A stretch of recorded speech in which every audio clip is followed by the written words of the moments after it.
The Touchdown City Show is presented by Masters Law Firm, West Virginia's personal injury lawyers. Coming to you from the Stone Church Studio in St. Albans, West Virginia, this is the Touchdown City Show. And welcome into the Touchdown City Show, presented by the Masters Law Firm, West Virginia's injury lawyers since 1974. I'm Anthony Lewis in the Stone Church Studio today. We got a full boat with Matt Durrett, Derek Bailey, and the GOAT, Avon Coburn, as we walk in licking our wounds after the Mountaineers take a loss in Athens, 17-10, in front of a record-setting 26,740 people. We'll get into some of the ins and outs of the town and the stadium as we progress through the Touchdown City Show. Later in the show, don't forget the Alumni Hall Trivia Question of the Week. The phone number, 304-729-4465. First of all, before we get into the game, Avon and I went up together. And shout out to Jim Sweezy. And the News Radio 910 WLTP Parkersburg crew for having us at the Union. We had a good time there. Shout out to the Raspy Voice kids, Brandon and Jeremy. They were in there rapping. Yeah, they got a song out. We're gonna have to hit the studio. We're slacking. Yeah, I mean they're doing it big, man. They're doing it big. They got Derek, I'm gonna need a verse. LP. You ain't getting a verse from me. They got an LP popping. Shout out to them dudes up there, man. So yeah, we were in their backyard in Parkersburg crew. Had a good time there at the Union. Saw some St. Albans folks. I will tell you, Anthony, St. Albans is everywhere in West Virginia. Representing. That is like the pinnacle town of this state. Anywhere Corey and Tiffany out of Morgantown. You're going to find somebody from West Virginia. I mean, from St. Albans. It's crazy. That's how we roll. It's like Canada. When you go to Canada, you're going to find somebody from Saskatchewan. Like, wherever you go. Like, why the hell is there St. Albans people here? So, on the way out, so first of all, Avon was impressive yesterday. I didn't realize how much you could eat, man. Easy. I'm a young tank over here, brother. Hey. So we get there. They give us these pulled pork and pulled chicken sandwiches. I didn't get one. I wasn't really hungry when I got there. I was starving. Oh, so my plan was we were going to hit, there's a Raising Cane's right on the corner. Oh, that would have been nice. And all I kept thinking about was on the way, I'm going to go get like the biggest meals I can get, just take them back to your brother's house and watch the game. Avon then tells me the bad news that it's not open. And I was like, why aren't they open? It's noon on a Saturday. This is ridiculous. What he meant to say was, it's not even open. They're still doing construction inside. Isn't that the same thing? It's not open. No, it's not. It's not. It's not open. Yeah, I mean, it's the same thing. I get it. But it's not open. I kept saying, well, what time are they opening? Because what time? How long we got to wait? It's not open. Yeah. But yeah. But we hit a place called Goodfellas Pizza on the way out. Was it good? It was. I missed College Town prices because we got 2 giant slices. I told you I wouldn't eat the rest of the day. Didn't eat the rest of the day. I did. Ate those 2 pieces. So yeah, he had the chicken sandwich, 2 pieces of pizza, and a drink. I think we got the 4 pieces total. Yeah. And a drink for like $16. $16. Yeah. And then, that's cheap. And they were huge. That's cheap. I mean, they were 4x4, 5x5 cuts. They were like the short story pizzas people around here. Yeah. Short story pizzas, really like really the lefties, good. yeah. Yeah, like the lefties, nice and thick, and I mean they wasn't as good as lefties, but it was good though. It was some good pizza, good college pizza. I'm a critique. I'm not like Buddy from Barstools. One bite, but, one bite challenge. But it was legit. It's better than Casas. I would say that for sure. Ooh, yeah, 100%. Throwing the gauntlet down. Yeah, Casas is trash. It is now. It was always been trash. I'm from Jersey, man. Okay. It's a different brand of pizza. Like I didn't like it. I feel like we should just go right into the Alumni Hall Trivia Question of the Week and then get the hell out. But we will talk about the game. Let's see. First of all, disappointment is probably an understatement when it comes to this. The West Virginia offense could not find any rhythm. I'm talking any rhythm whatsoever throughout the course of the game. Only 13 first downs. The magic number for Rich is always 25, 250 total yards. Only possessed the ball 19 minutes yesterday. Well, I mean, you said they didn't have any success. They did until Jaheim got hurt. But did they? Even in the first possession, Well, that was the first. The second possession, he went down and scored. Oh, sorry, guys. You act like you've never been here before. I know, man. Jesus. Yeah, but all right. So outside of one possession, they had no rhythm at all. It was awful. It was. That was an ugly performance. Just let's call it. Listen, the offensive line was awful. I didn't think the defensive line was much better. They got pushed around in the trenches by a MAC school. That's what it boils down to. I don't think defensively. Well, let's talk offense. Let's talk with the offense right now. Oh, go ahead. It was just ugly. I mean, there's really not a lot you can say. And let me say this: I'm not trying to knock Nico here. I don't think he's fast enough because I do think there were some runs where you could have gained some yardage, but he's just not quick enough to get to the hole there. Like some quarterback keeps he had and some maybe scramble opportunities. It looked like there were some spots he could have ran and maybe picked up very good positive yardage, but he just wasn't quick enough to get there. What do you say, Direct? That's not a knock. That's a fact. Yeah, I mean, he's the answer, though, right? He's the best answer you got sitting there right now. If he had Henderson's feet or vice versa, if Henderson had his arm, then we'd have a quarterback. But Henderson doesn't throw well. Nico doesn't run well. What do you do? So this is where I think the issue comes into play. And everybody likes to talk quarterbacks, and I got the offensive line at the top of the sheet. Go ahead. Our O-line, they sucked. They absolutely sucked. We'll go back to it. Go ahead. They absolutely sucked today. Like, I mean, this weekend, they absolutely sucked. They were getting pushed around by MAC school. And I will say, they got some players over there on the other side too. So with them, I mean, they get scholarships as Coach Rye used to always say, they own scholarship too. But I mean, we got beat up. And playing those little schools, you don't really get to tell who you have. And that's why I'm like, I don't know. I mean, how do you talking about last week's game? Yeah, last week's game. Yeah. That's a glorified practice. Right. That's all it is a practice. And you play those teams and you never get to see who you have. But it's an indicator. Like, if you don't truly dominate, which we didn't do, it lets you know, hey, we're not who we think we are. I think that's a fact that's going to be hard for a lot of us to accept this year is we might play at about the same level as that team yesterday. Like that might be right now in this day, right now at this time, that might be the level that this team is at to play with MAC schools. Because, I mean, you can't have an offense that just doesn't show up like that. And then once White goes down, then you're really in trouble because he was your only spark to that time that he went down with injury when he got horse collar and face mask and pulled to the ground. There's got to always be next man up. And that's just, I don't know if we have who that next man up is. To your point, Avon, Youngstown State mollywopped Robert Morris 56-17. And I'm looking here, and I think it looks like Robert Morris scored 14 in the fourth quarter. So it was about the same as what West Virginia did. So you are talking about the offensive line. You run the ball 27 times for 40 yards outside of the Jaheim White 32-yard run. Yeah. 27 times for 40 yards outside of the one run. Well, that's embarrassing. Well, the That's offensive awful. line, again, back to the O-line, the offensive line was atrocious. Landon Livingston, when you go back and look at the PFF gradings, graded out as 67 point. He was the highest graded, 67.6. That's ridiculous. Everything else was below that.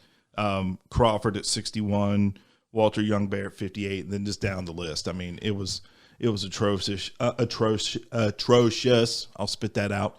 Let's get to the Jaheim White injury, what that could potentially mean for West Virginia. Avon, what did you see? Well, first of all, what does that mean for West Virginia? And then what did you see out of the backups? Give me something positive because I didn't see anything out of the backups trying to move forward. The positive is those guys, they get an opportunity.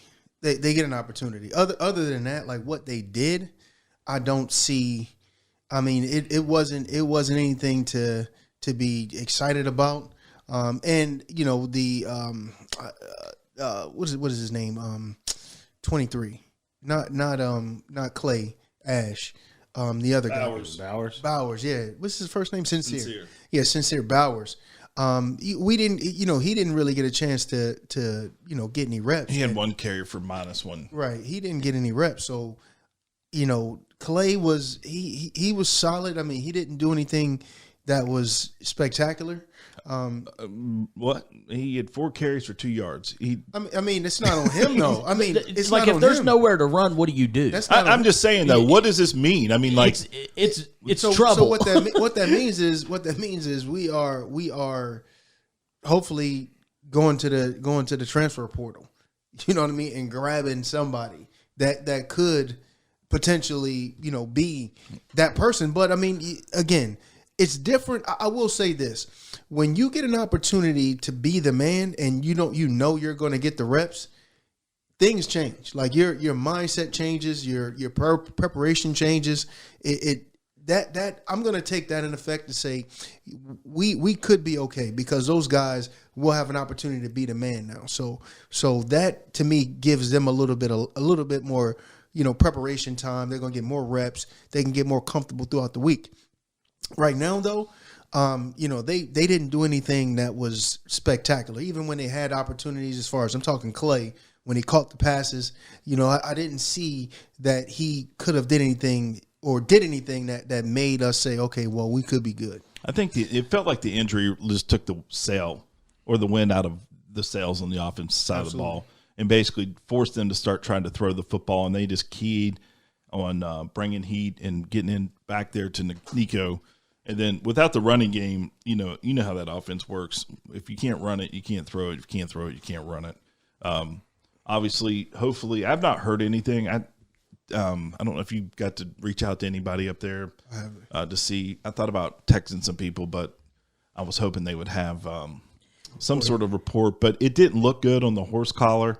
At first, it didn't. In regular speed, it didn't look like I don't much. know what happened because it's just like it to me it looked like he just rolled hit hard on his knee, and I didn't see, but he immediately reached for it, and it was just like, oh man, that's usually bad. Well, again, you got to take advantage of your opportunities. Clay Ash 4 carries for 2 yards. Sincere Bowers, I might spit it out today. 1 carry for -1.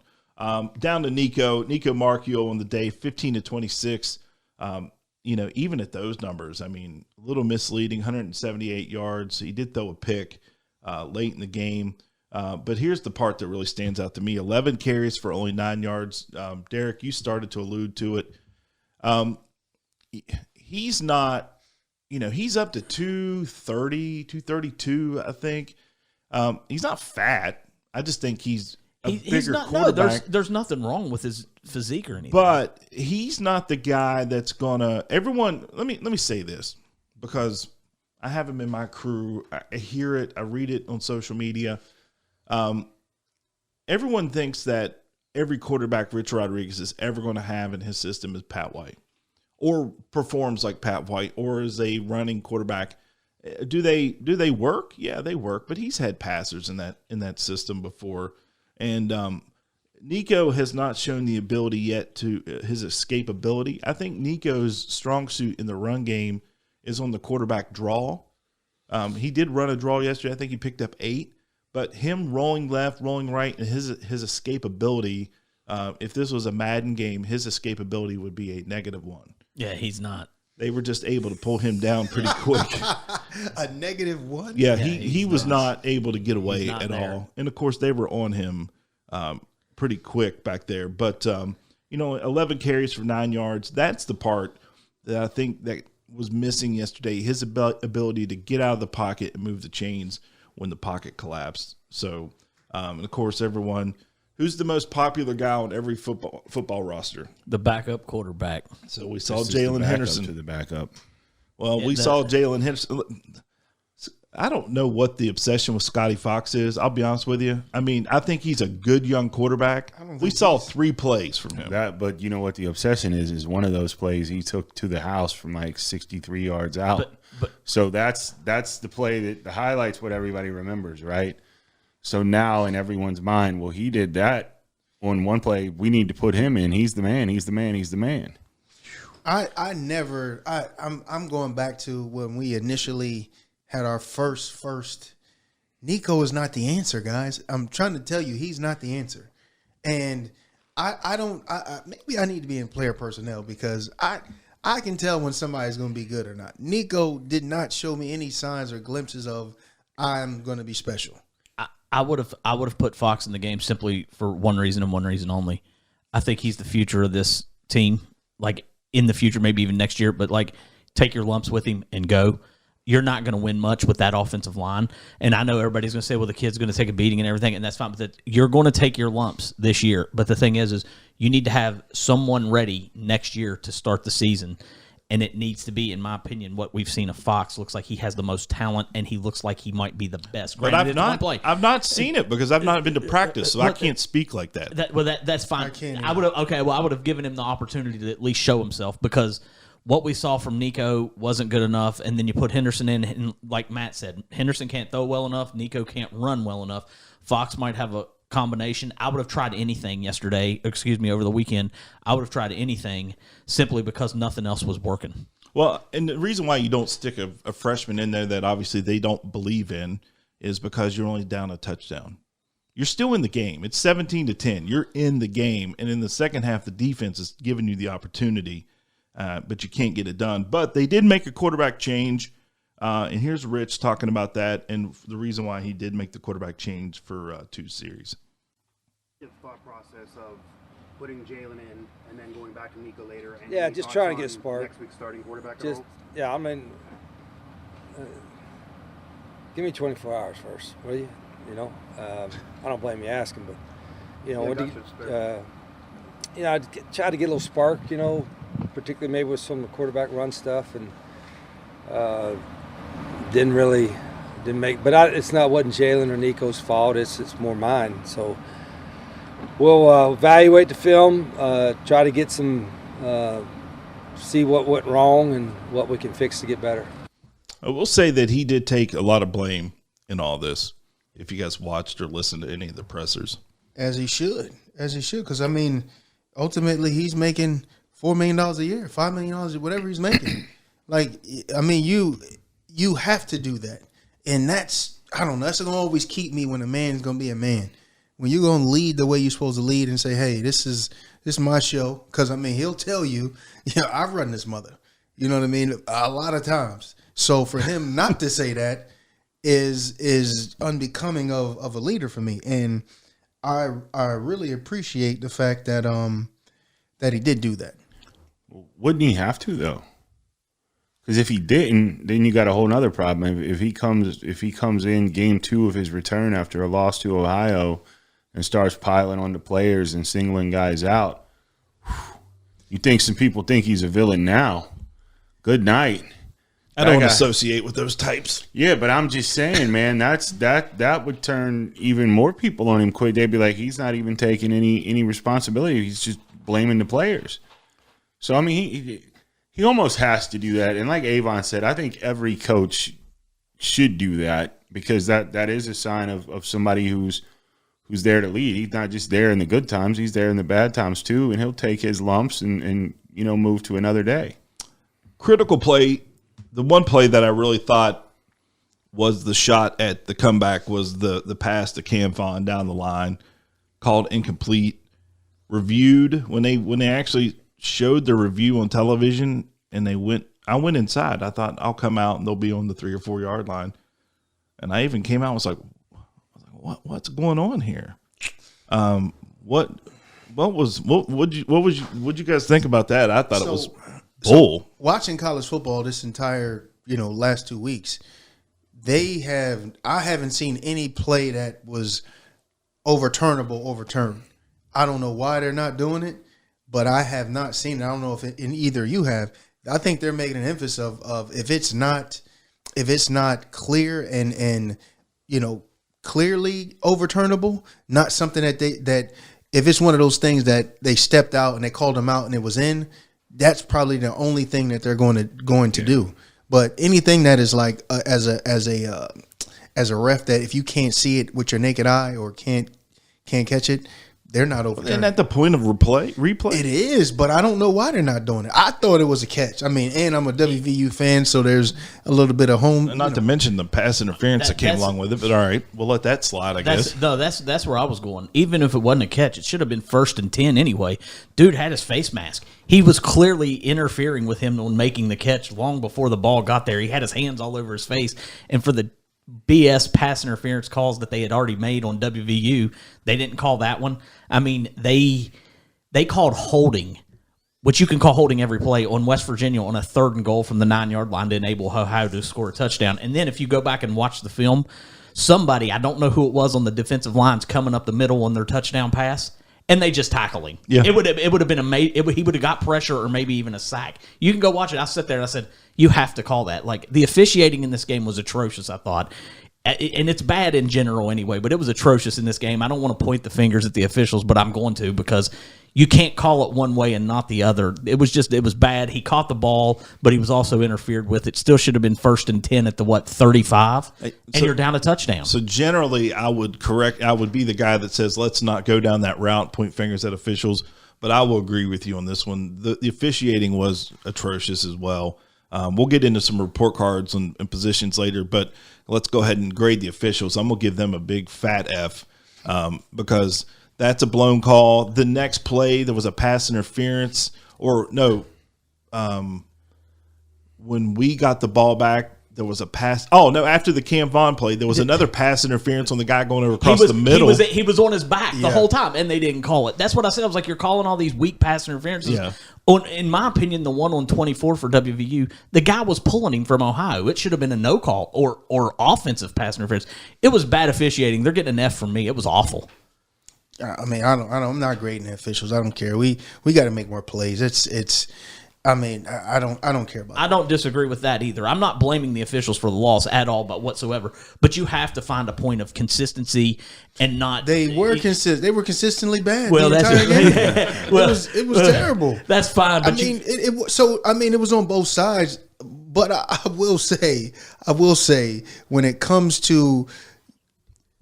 It's our quarterback play. Like, that is the end of it. Like, our quarterback played terrible. But when a guy makes a play and you review it and you don't give you're taking a play that's made away. I'm just saying, like, that's what I'm saying though with officiating. Like, he made a play, he made a great grab, and they took it away from him even on a review and still didn't get the call right. I'm telling you, if you watch the games now, they're not overturning anything.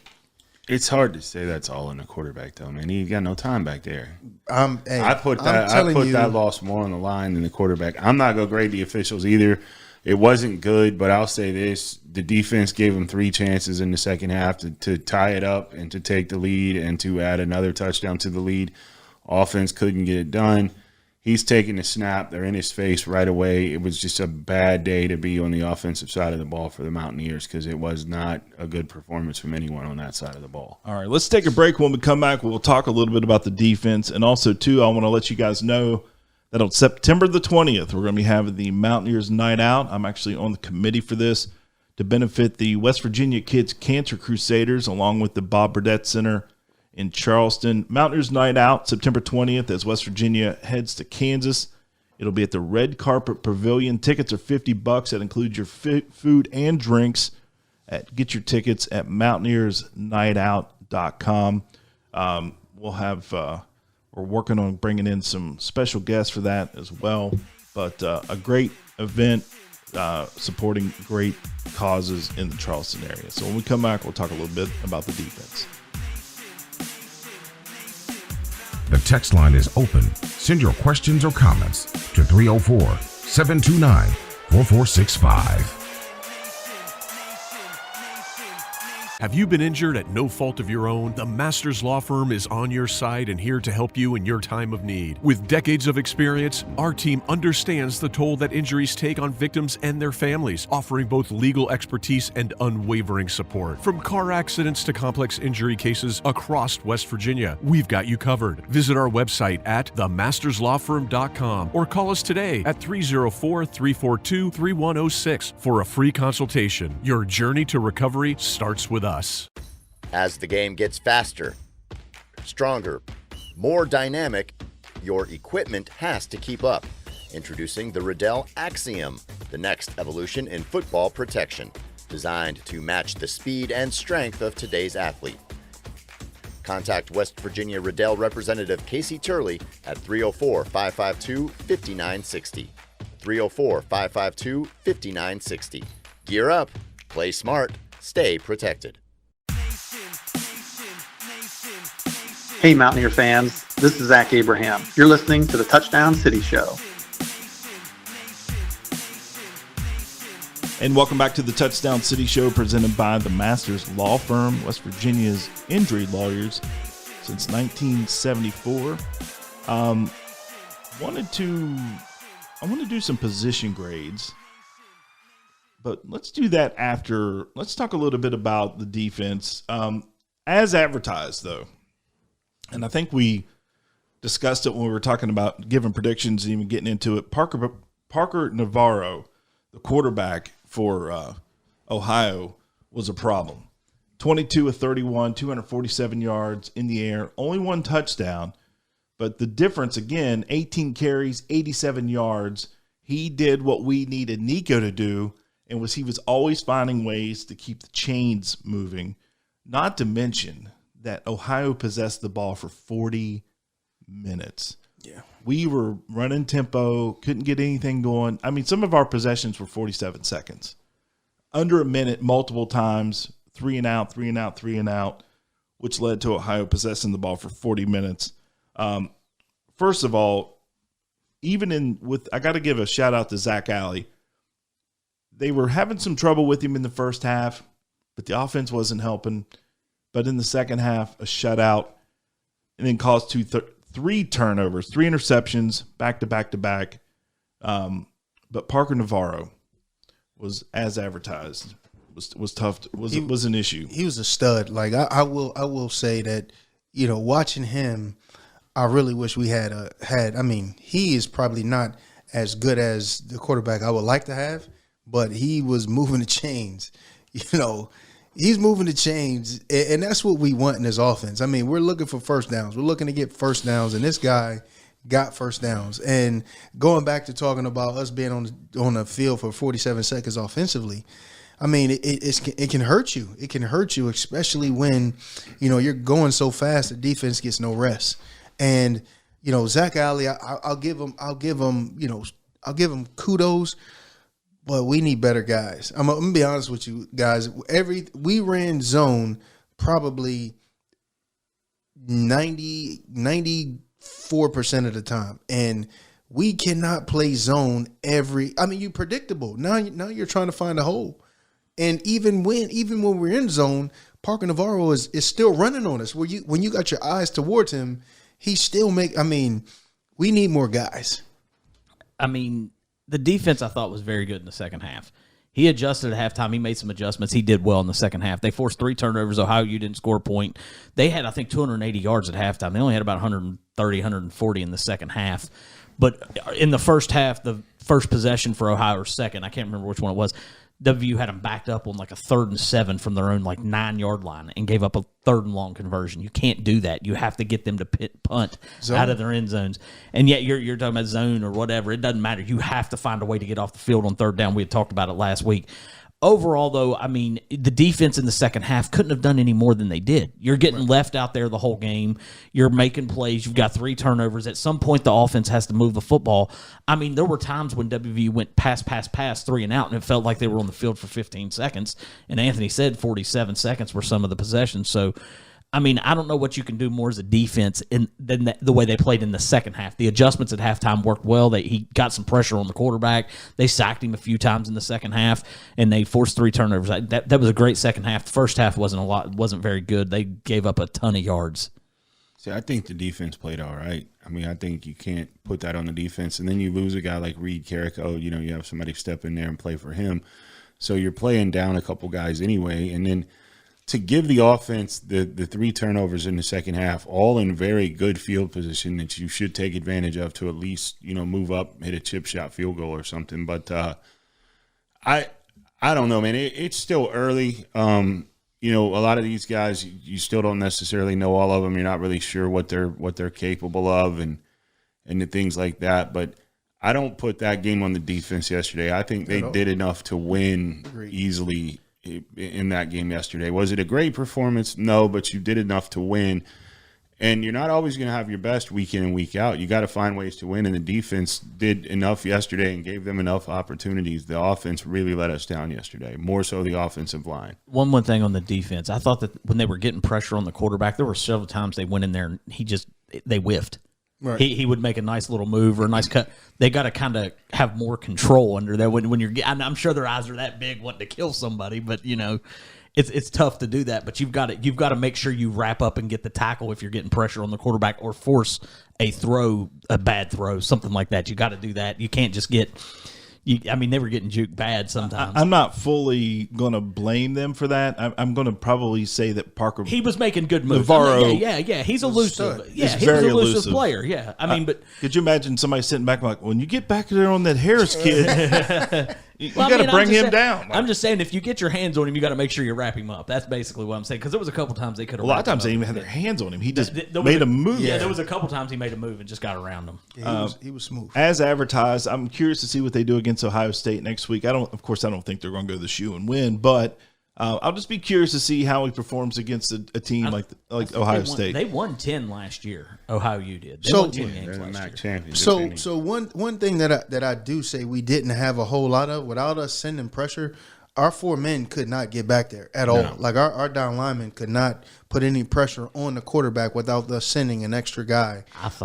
I thought both lines were weak up front for WU. Oh yeah, for sure. They got. I mean, as far as run block. I mean, you know, run, contain, and our defense on stopping the run, we were phenomenal. I don't think we had a issue stopping the run when they turned around, handed off to the running back. Now, the quarterback, some of that was him dropping back, making everybody move. Now it's wide open. Now let me go make a play.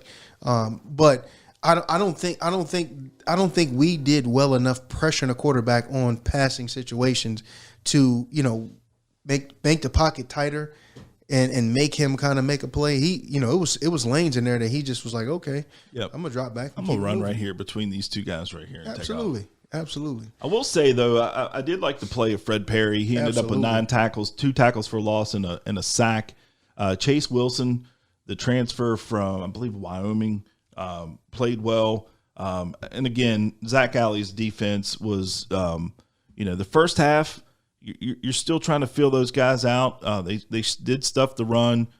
Navarro was an issue, but in the second half, the adjustments, no points, and put the offense in position to win. So if Zach Alley, if we're going to hand out an award this week, I would have to give it to the defensive coordinator. But Preston Fox, I'd like to kind of point him out again. Had a nice catch. Also, 263 total kickoff yards. I'm waiting for him to bust one. I thought he might give one. He might get something a little bit more this week because Ohio did struggle against Rutgers in the special teams game last week. So I was hoping for a little bit more, but still, we've come a long way from the days of not putting somebody back on a punt return. Yeah, Preston, he did well, man. He did well, and again, he averaged 9 yard average on a punt return, which is, I mean, that's really good. Like the average 9 yards on a punt return is good, and you know the one thing that I really like the bottom. He had two of them that two returns that he just let drop, and everything else he went up and caught. And I mean, that's going to eliminate at least 10 yards right there when you catch the ball. So I was excited about that. And his return, his kickoff returns, I didn't see, I mean, he got popped with like the first one. He got rolled over. He got popped rolled the first over. one, but he did well. He did well. Let's go down here and do some grading, kids. We'll just go around the horn. You don't have to really elaborate, but just throw out a letter grade. Let's start on the offensive side of the ball. Quarterback play. F. D. C. I'll go with a D plus. Hold on. The Red, what is going on with this? This guy is not. I can't blame them because they didn't have any time to do anything. Man. He didn't make any plays. It's hard to make plays when you take the ball, you look up, and there's a guy coming at you. He's not the answer, brother. No one is saying he's the greatest thing since sliced bread or the best quarterback we've ever had, but he's the answer right now. All right, let's keep going here. Running backs. Running backs, I mean, I would say F. I'm gonna give him an F, but they didn't have anywhere to go. I mean, it's not their fault. But I'll say D plus or D minus because Jaheim White did have a nice run. I'll give White a B, and then the rest of them, they're not passing. I'm going to give him an F as well. I just, on the day, the running backs were not a factor at all. Let me go back. I'm gonna be like you, Durrett. I'm gonna give Jaheim White. He gets a B. When he was in there, he was productive. But everybody else, when they came in, it wasn't their fault. But I would say an F. All right, the wide receivers. Wide receivers, I would say they would. I mean, they didn't get any chances, so I would say they get a C. I'm gonna give him a C because I do think the guy made a play and it was taken away from him. But there was also a drop up the sideline. I'm not sure who it was. It was in the third quarter. He threw a nice ball up the sideline and it was dropped. Right? It wasn't Bray. I think it was 87. I can't. That's the sad thing is. That was terrible. I don't know what he was doing. He could have caught the ball. It looked like and he dropped it. He was so goofy. But I'll give him a C. I'll give them a C. I mean, they didn't have a whole lot of chance to do much. And what are you going to grade them on if they're not getting it thrown to them? I'm going to give them a B minus. I felt like they were getting open. They just weren't getting the ball thrown to them. Other than the one bad play, I think 81 or 87. I can't remember who it was. He dropped a ball at the sideline. It was so goofy. It was I couldn't tell if he was looking back into the sun. That's what I thought as he lost it in the sun. It's like he misjumped and he got lost. Give him something. It looked bad. I think we'll just agree here. Offensive line gets an F. F. I'm not even going to. There's no sense going around the horn here. Even the defensive line, I've got them graded out at about a C because I felt like they kind of contained the run game and had a good second half. But what do you think, Avon? I'll say C as well. I mean, they didn't. I mean, I'll give them a D because they didn't cause any pressure. Just them four. But they did contain the run. I'm going to give them a D as well. They weren't disruptive enough. Right. I'll give him a C. They shut the run game down, but they didn't get any pressure. But that kid's also, even when you get back there, he's elusive enough that he can make it appear as if you're not really pressuring him much at all. With the linebackers, I'll tell you my opinion. Go ahead, Avon.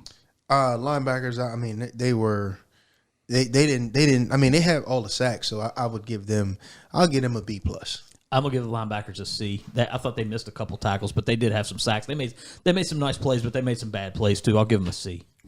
C as well. I mean, I don't think anybody on this defense can get above a C. Like that's a horrible performance by the whole team yesterday, and I don't think you can get above a C for just a half of work.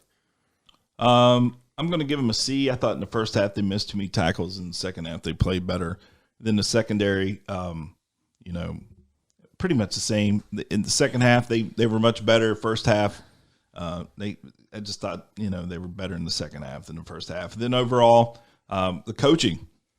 Here we go because. A couple weeks ago, I was called a Rich Rod Homer, so this will be interesting to see how this goes down. But Avon, coaching overall for the Mountaineers. Coaching overall, offensively, they that's on him. He's failed on that. He failed to put a product on the field that I can be, write home about. But I do believe that they played hard, so that's the one. I mean, he gets an F on that side.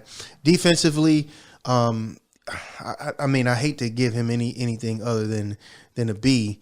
I want to give him a C because, all he called was a lot of zone. We need more man coverage. I don't know if we don't have the guys, but you look at other teams, and when you can put a guy on a corner and shut somebody down, we might not have the guys. It might just be Jags, just another guy. You know what I mean? We might have those guys out there, but I will give Ali a Z. I'll give him I'll give him a B because they play well enough to win. Special teams wise, we did what we did. You know what I mean? I would give them a B as well. I'm just going to give the overall staff a D. I didn't think that it was a good performance. Coaching all around, I felt like it was very poor. It was a bad performance. Now, I've seen worse from WVU teams before, but I'm going to give them a D. It didn't look like the defense was prepared in the first half. Now, they did make adjustments, and they were very good in the second half. The offense could never get any rhythm whatsoever. It was just an ugly performance all around, and I'm going to give it a D. F on the offense, C on the defense. Overall, that's going to put you in my scoring realm a D-. There's no way you should go to Athens, Ohio, and get beat by a MAC team. It shouldn't happen, man. I mean, I'm going to give the offensive side of the ball an F. I'm going to give Zach, Allie, and the defense. I'm going to give them a B for making the adjustments and putting you in position to win the game. And then, so overall, probably just like a C-, average. But then again, you drop it down to a D because I'll agree with Matt. You should never leave. You should never lose in Athens. All right, let's take a break. When we come back, we're going to talk a little bit about other games around the Big 12. Also, too, we'll have the Alumni Hall Trivia Question of the Week. The phone number, 304-729-4465. Again, that phone number, 304-729-4465. And again, don't forget, Mountaineers Night Out, September 20th at the Red Carpet Pavilion. Tickets available at mountaineersnightout.com. We'll be right back. The Touchdown City Show will be back right after this. Tony the Tailor is well known for having the best quality suits and jackets available anywhere. But our strength is actually our sophisticated footwear and casual wear. From Brax pants to LBM soft jackets and Hagen shirts, Johnny O sportswear, DiBianco, Allen Edmonds, and Johnston & Murphy shoes, plus much more. We have what you need for work or at play. Tony the Tailor, downtown Charleston, or online at bestmastertailor.com. Hey Mountaineers, Alumni Hall is your ultimate West Virginia Mountaineers shopping destination. Upgrade your tailgate gear, shop officially licensed clothing for the family, or load up on hats, gifts, and accessories. Keep track of your purchases with our Hall Pass Rewards, where you get $10 in rewards for every $150 spent. And WVU students, faculty, and all military receive 10% off when shopping in-store. Shop at Alumni Hall in Morgantown or Charleston, or online at alumnihall.com. Alumni Hall, where Mountaineer fans shop. What's going on, Mountaineer fans? Former West Virginia Mountaineer Steve Slayton, and you're listening to Touchdown City Show. And welcome back to the Touchdown City Show, presented by our friends at the Masters Law Firm. And we always ask you guys to sound off, shoot some stuff in via the text line. Again, that phone number on the text line, 304-729-4465. As you can see, most of them are still in black. I didn't even really get to go through them all. Read some of them. I want to hear. Well, because here's the thing. During the course of a game and even after a loss, I don't like to be bothered on the phone. Like, I can't believe the way your brother interacts with you guys via text message. Like, after every play, it's just bling, bling, bling. So I don't. We text a lot. Even Rick Lord was texting me, and I'm going to get on his ass because his Sun Devils got beat. But he had the nerve to talk about, we'll get into that. But let's go through a few of them. This is from 304-6365. Simple comment. Neil Brown went 7-0 against Power 4-5 teams. Good for Neil.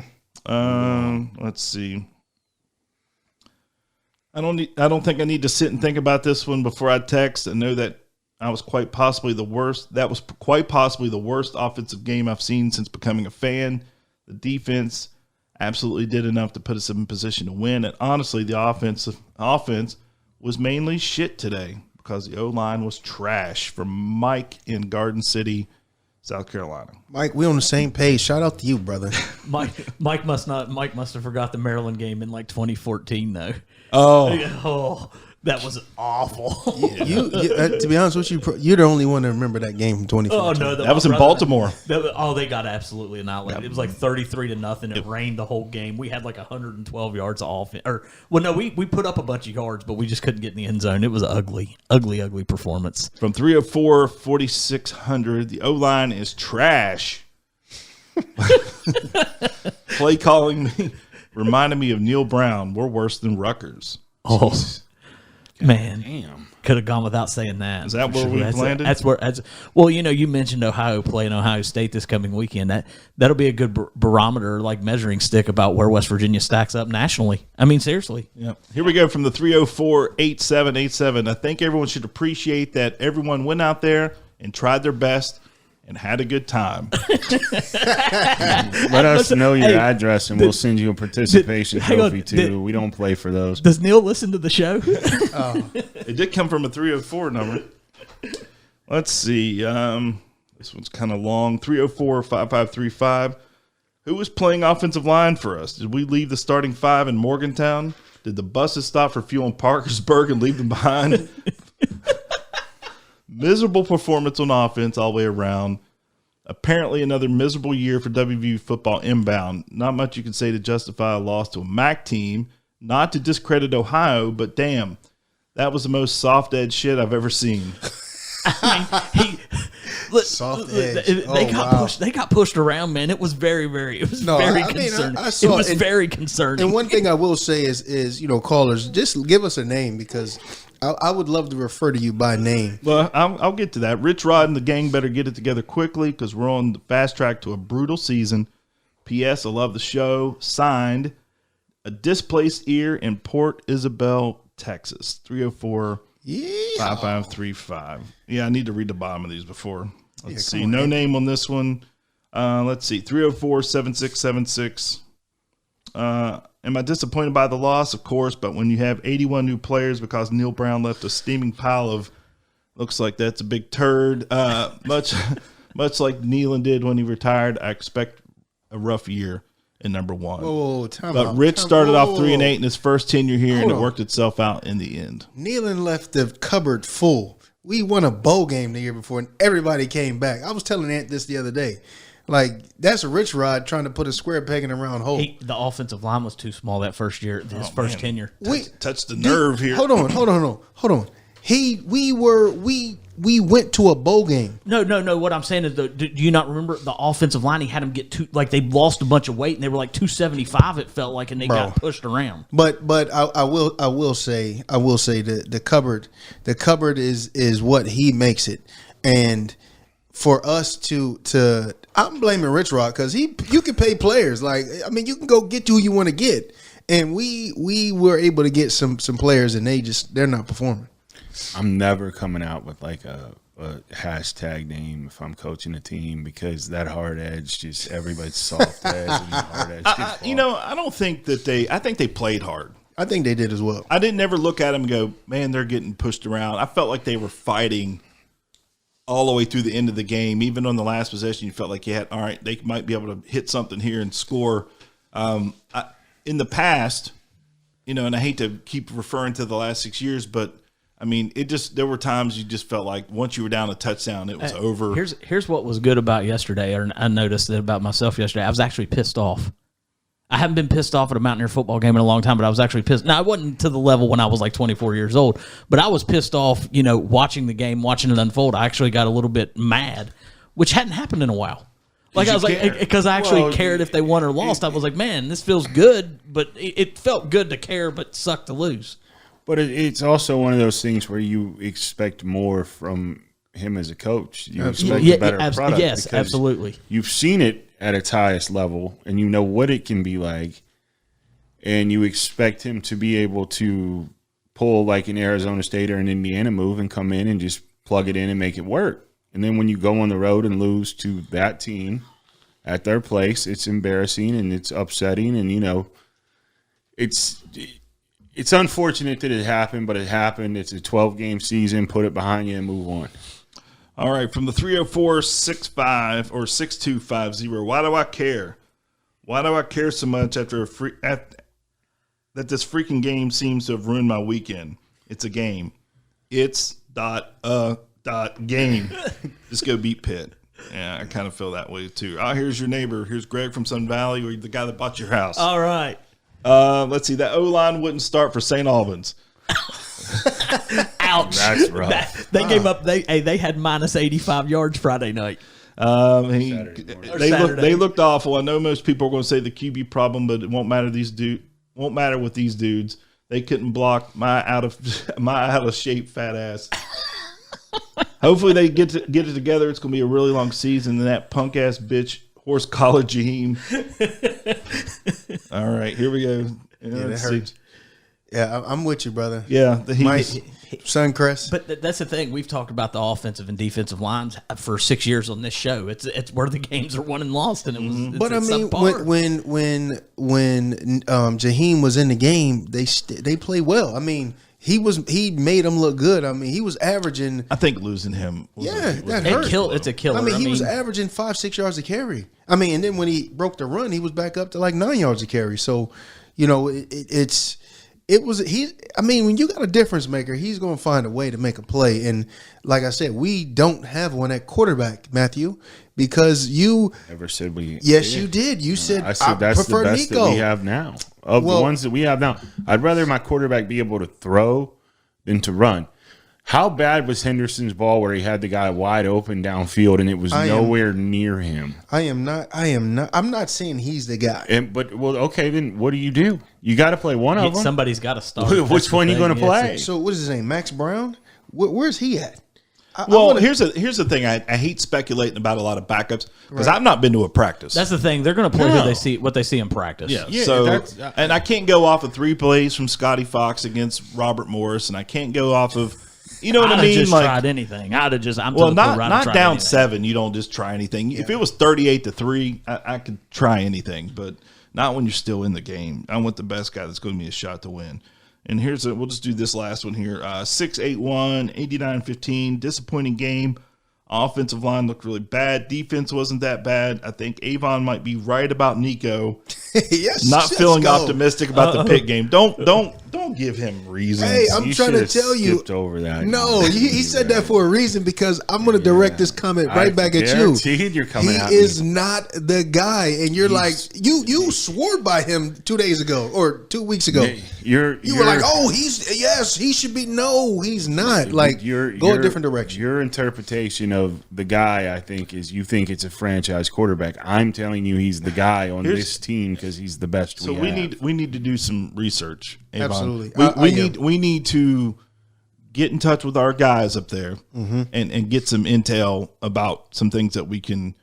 That's your homework report. You got a report card due next or a book report due next week. I will have it. As soon as I get out of here, I'm calling up and he's calling. He doesn't even want to email or text. I don't want text. I need to hear it in their voices because if they tell me that I'm right about all of this, I'm going to. We're coming back on Monday. We're coming back but Monday evening. But they're not going to tell you you're right about all that because, like I said, you have to pick one or the other. Do you want the one that can run or the one that can throw? As a quarterback, at some point, you're going to have to put it downfield. When he was given the opportunity yesterday to put it downfield, he missed a wide open receiver who had steps on a back fairly badly. I will say this about Jalen Henderson. I did like the way he ran the ball.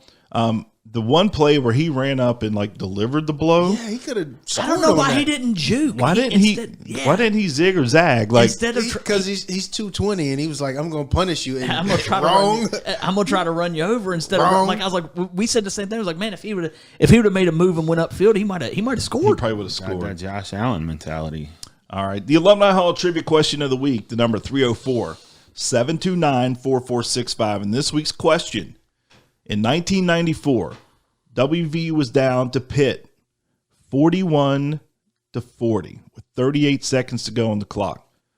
West Virginia, Chad Johnston hit a wide open receiver for a 60-yard bomb to win the game, 47-41 for West Virginia.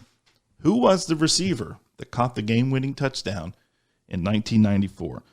The phone number, 304 729-4465 for an Alumni Hall tribute or an Alumni Hall gift card valued at $25, with Alumni Hall having locations in Morgantown and in Charleston. There's no reason that you shouldn't be wearing anything as far as hats, hoodies. They got all kinds of stuff up there. Yeah, they do. You guys haven't gone yet, have you? I haven't. I mean, I normally go when we do the St. Albans thing, and my wife, she was busy that day, so she kind of screwed me. When I say we, I mean her. Yeah. But I love their stuff. I need to get up there, and I lost my baseball lid. I think I left it at my mother's. Is there a color scheme for this game? Are they going to go blackout on this one? Who cares? I don't know what they're doing for this. It might be a stripe. Have you given up already? No, I just don't like being told what to wear. I think it's a stripe the stadium this week. I'm wearing whatever I want. I'm pretty sure it's a stripe the stadium, but I tend to go by opposite of what we're supposed. Like if we're supposed to wear gold, I wear blue. But in my defense, a lot of my Mountaineer gear is blue. I'm not someone. I look like the sun if I'm wearing bright gold. So like I don't wear bright gold. Bright yeah, gold. I don't. Like, it's not a good color for me. Yeah. It's 6'7", well over 3 bills, lumbering down the blue lot, looking. Yeah, I mean, I get that. Like they made a new Mr. Kool-Aid, but made him gold. Yeah, like it's wear a red shirt. I don't do that. I don't either. I wore gold last week. I've got a gold Nike. And I pulled the tags. I've had it for 5 years. Oh wow! And I was like, well, I guess I'll wear it. I'm not a gold wearer either. All right, so Big 12 scores. BYU over Stanford 27-3. The Fighting Deion Sanders, Colorado over Delaware 31-7. Texas Tech, somebody texted about that mid-game and said this thing's out of hand already. Texas Tech over Kent State 62-14. Baylor over SMU with the upset. Yeah, it was a great game. 48-45. I believe the SMU field goal kicker missed a field goal. They gave Baylor the opportunity to kick it and win. He missed a couple in that game, but the two that he missed prior were like 55 yards. I mean, he missed a couple in the game, but he missed one in overtime, and then Baylor made theirs. Let's see. Oregon dog walked Oklahoma State 69-3, and I want to talk about this. Yeah, because I've never seen a score that was 69-3, but not even as close as the score was. Like, that game could have been so much. It was 69-3 in the third quarter. They dog walked them. Who was going to coach Oklahoma State? He's done down there. I don't think he's coming back. That's what he wanted to get at. What is your gripe with Gundy, man? You don't like Gundy. No, I like Gundy. I love Gundy, but he's been there so long, and he doesn't want to adapt to the new system. Well, and he was whining around in the press this week. He ran his mouth too, and got a response from the Oregon coach. So I knew if they could curb stomp him, they were going to curb stomp him, because anytime that you put something out in the press and the other coach responds, you got a problem. You've pissed him off, and they dog walked him. But what gets me about it, did Gundy really tell a lie? He didn't, but that's not. That's just not. What did he say? I didn't. He was talking about how Oregon's got all this money and just paying for their players and buying rosters. That's all it is. And like he's making a great point. Every school pays for their rosters now. But does Oklahoma State have Phil Knight money? It's not Oregon's problem that Phil Knight chooses to slide them cash. They weren't complaining when T-Boone Pickens was sliding money their way. But yeah, if he were still alive, it would be a different story for Oklahoma State too. That's what's unfortunate about this system. It is what it is. They're probably the worst team in the conference, though. Too. He's just been there. We'll see. We still got to. West Virginia and Oklahoma State don't play this year, I don't think.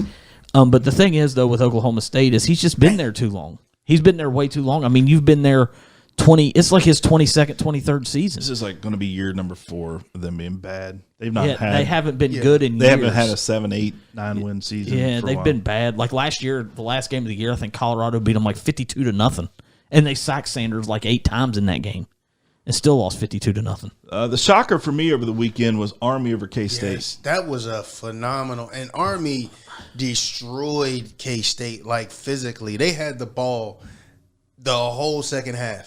What's going on with Kansas State? They could be 0-3.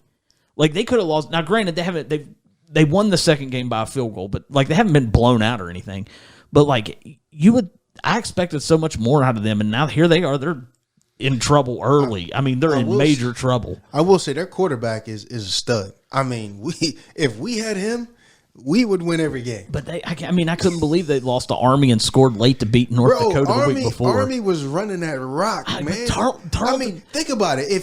If you're 3rd and 4 on the 20-yard line, I'm sorry, 4th and 4 on the 20-yard line, and you're going for it, and getting it, and how demoralizing is that? That's where I go back to these teams that are overmatched, like in games they're quote air quote overmatched.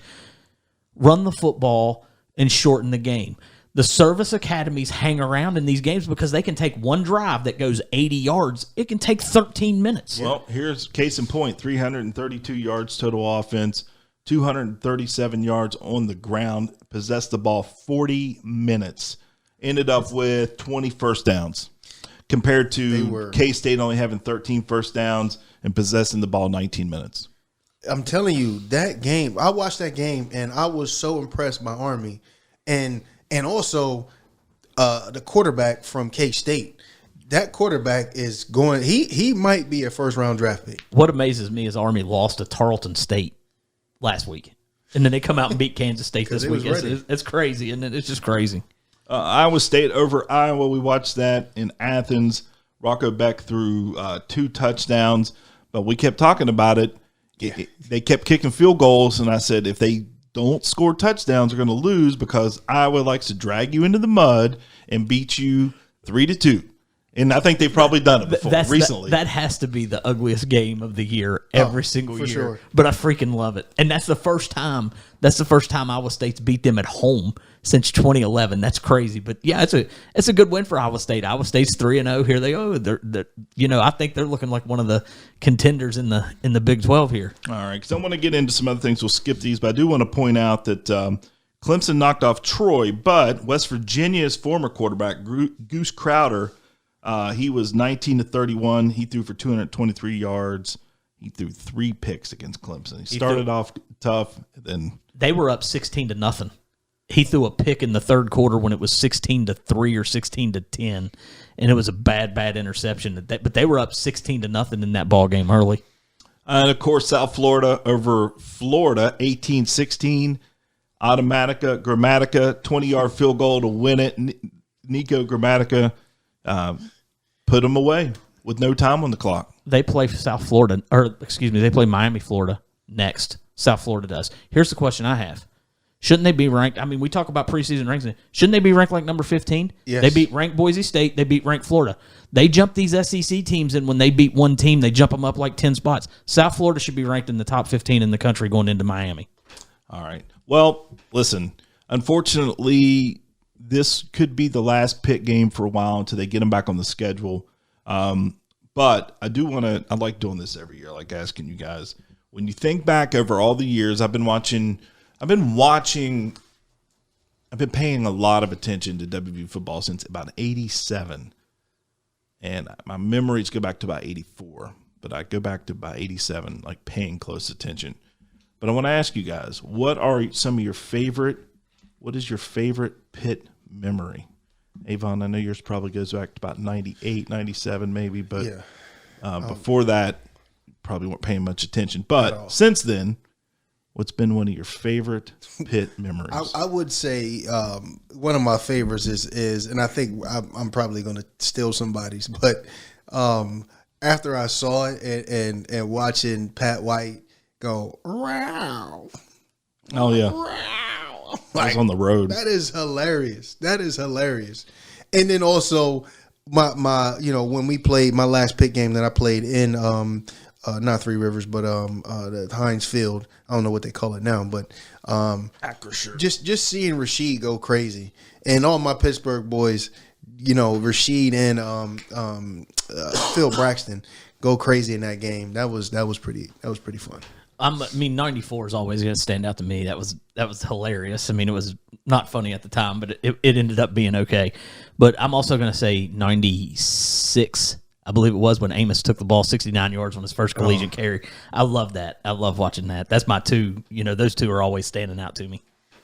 I mean, everybody, you got to put John Pennington catch in there, right? And then obviously the Pat and Steve thing was one that I was thinking about where they're on the sideline and we're just routing Pitt. up at mocking the Hines, and they're mocking the growling cat coming over the PA. That's one that just always, that's a thing of beauty. That's funny. I think for me, I think back to the 0-2 Pitt game up there. What it meant at the time that was kind of stolen from you guys was we've completed a turnaround from 3-8 to 8-3, and we're going to the Gator Bowl. I remember, guys Rutherford had the ball at the 12, and he was just kept throwing it to Fitzgerald, and that defense just kept coming up with stops. One time he almost made a play. It happened in front of me. He was literally he tipped it up in the air. They pulled him down, but on the way down, the ball was almost landed in his hands. And then, of course, I think it was it Ben Collins that batted the one down that sealed the game. I think back to that game, and of course, Rasheed Marshall, a homecoming there. And then I think back to the next year, coming into Morgantown, close first half, the Pennington catch, and then Quincy just goes nuts in the second half. I mean, you're talking Fitzgerald was 0 for 2 against West Virginia.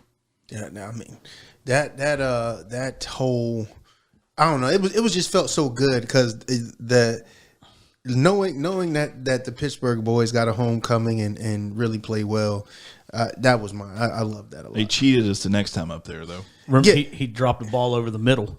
Is that the one you're talking about? You talking about who? When they called it a catch? They called it a catch. He dropped it. It wasn't Fitzgerald. It was wasn't it Antonio Bryant? No. That was before then. Who was that? But Rutherford bounced one in, and they called it on fourth down. It hit him in the chest, and the ball bounced off the ground right back up to him, and they called it a catch. They gave him a first down. I think the final was like 16-13. Yeah, they cheated us up there. Yeah, and I would say my most unmemorable, in which everybody is, when we lost that Pitt game. 07, yeah. That last, so Rich Rod gets an opportunity. He gets an opportunity to redeem himself because that really, I think that hurt everybody's heart that we lost that game. But thinking about it now, they had probably the best running back in the entire country. In the entire country on a bad team. Like, I mean, he was really good. I didn't realize how good he was until he went to the NFL. Wannstedt's problem was he couldn't coach. He had good players. He just wasn't a great coach. Yeah, that sucked. Well, let's talk about it. West Virginia goes into the game this weekend. I hate talking about missed opportunities, but if West Virginia does what they're supposed to do, we have game day in town, so that's out the window. They're going to Tennessee, I think. Yeah, they're going to Knoxville, Georgia, and Tennessee. But West Virginia comes into the game on Saturday, 4.5-point dogs versus Pitt. Avon, can West Virginia redeem themselves and pull off the victory against the Pitt Panthers? Everything in me is saying no. It is. Everything in me is just like, there's no way that our quarterback is going to be able to perform in that type of environment. However, this game means a lot to a lot of people, and more importantly, this is a game that to me it feels like Rich Rod is he will be coaching like he's coaching a former team that he played for, like he's going up against Jack State. Even though Jack State they probably would beat us today too. So, but he's going up against a team that he just coached and left that team. So I, in my mind, really believe he will have these boys ready to play this game. And was it a trap game? I don't know. I don't know. I don't know if it was, but it is definitely going to show us where we are in the season, because if they don't understand the atmosphere that's going to come with this game, then there's no chance for us to having a great season this year. So to answer your question, yes, I think we will. I think we will play a tough game, and I think we're going to win 21-17 in a hard fought game. And defense is going to get their 3 turnovers again, because when you speak it, it's going to come into reality, and that's kind of what they focus on. And we're going to do something with the turnovers this time. I think you're going to see a different team for the Pitt game. I do. I think he's going to coach them up. I think they're going to play their tails off. I think they're going to give everything they have. But I'm not sold after what I saw. I know it's like a one-game thing, but Ohio U pushed West Virginia around kind of on the offensive and defensive lines, and that's very troubling going into a game where you're playing against a team that can, like, Pitt's got a really good quarterback. They got a good running back. I just don't know that West Virginia is going to be able to score enough points. I'm going to take Pitt, unfortunately. I hope I'm wrong. I want to be wrong more than anything. But I'm going to take Pitt 31, West Virginia 17. Nah, not so fast, Chubby. Here's the thing, man. They can't come out this Saturday against Pitt at home flat and unproductive like they were this past week in Ohio. I think he knows that. I think they know that. I think they're probably disappointed in what happened yesterday. I think you're going to see them go from the lowest of lows that they're sitting at right now after that loss to Ohio. And I think you're going to see a different team come out against Pitt. And I somehow think we're going to claw one out, and it's 17-10. I don't think it's going to be high scoring. I don't think our offense is capable of putting up super high numbers. But I think the defense is going to come through again and hold Pitt, and I think the offense is going to do just enough to get you by. I think West Virginia with Rich Rodriguez will win on Saturday. And here's why. Because I've seen Rich take teams as recent as last year that start out 0-3 and make adjustments and come out and win. I've seen Rich have a team in 04 start out 1-4 and run the table at the end of the season and play in the Gator Bowl. I've seen him do this multiple times with teams that start off poor, make adjustments, even in 05. The offense was atrocious the first 3 games of the season. And then they made adjustments on the offensive line. They made a change of quarterback. They made a change of tailback. I mean, now, did lightning strike? Of course it did, because you made changes to Pat White, Steve Slayton, and you moved Dan Moses to center, and who won the Remington. But it doesn't matter. They make adjustments. Even with the poor offensive line, I feel like there's enough things they can do with smoke and mirrors to maybe mask this that they weren't prepared to do. But I think they'll get it corrected in practice. So I'm going to take West Virginia over Pitt this weekend, and I'm going to go with an old school score, 17-14. Like we've seen them beat them like that in the past and other teams as well. But I'm going to go 17-14 West Virginia over Pitt. All right. Thank you guys this week for downloading the Touchdown City show. And again, the text line is always open, 304-729-4465. Thanks for listening. And don't forget, make sure you are subscribed. We'll see you next week.